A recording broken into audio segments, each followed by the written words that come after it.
Where are you taking us? Out past these drunkards. I think that was actually A$AP Rocky. Who's that? The rapper. Never heard of him. Not that cool.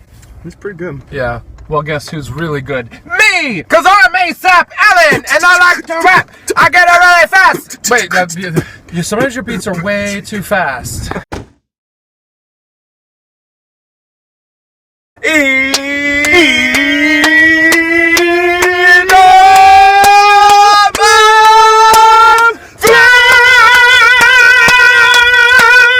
We driving here at night.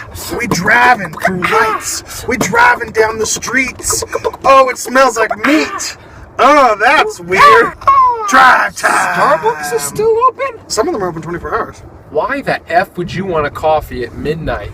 If you work a night shift, dum-dum. Ow, I think that was a little bit of an overreaction on your part. What's the biggest overreaction that you've ever had that you wish you could get back? What's yours? When I was in high school, I worked at this sub shop. Won't name any names. Rhymes with...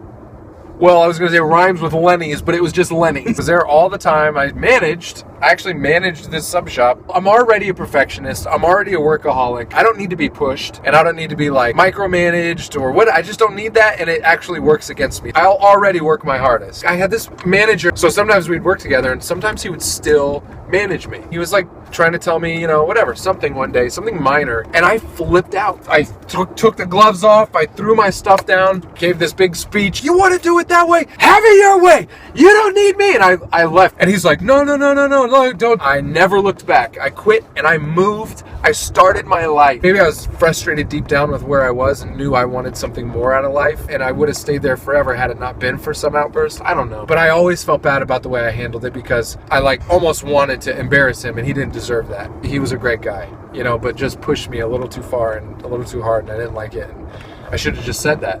And instead I overreacted. For some reason that day, because it was that guy, because he's really a good guy, haunted me for a long time, and I was really grateful to call him years later and go I know we're not even you've probably never thought about this again, but I think about it every day. I have to apologize for the way I handled that day. I feel terrible. Not about moving on, but about the way that it all went down. And he was such a gracious guy. I mean, he forgave me. Wow. That got a little serious. I can also think of another time you overreacted. What are we doing right now? I would love a coffee, but there's no one to park in this shit. I can't think of one.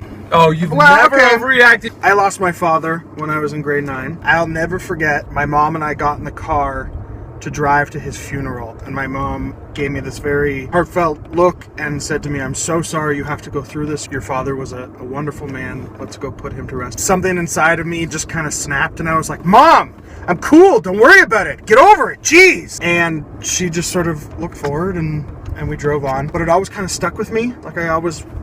I don't know why I did that, and she was just doing such a wonderful thing. So I apologized to her many years later, but I would say I overreacted a lot then. Man, life is funny. Insert quick 5 seconds of us making stupid noises.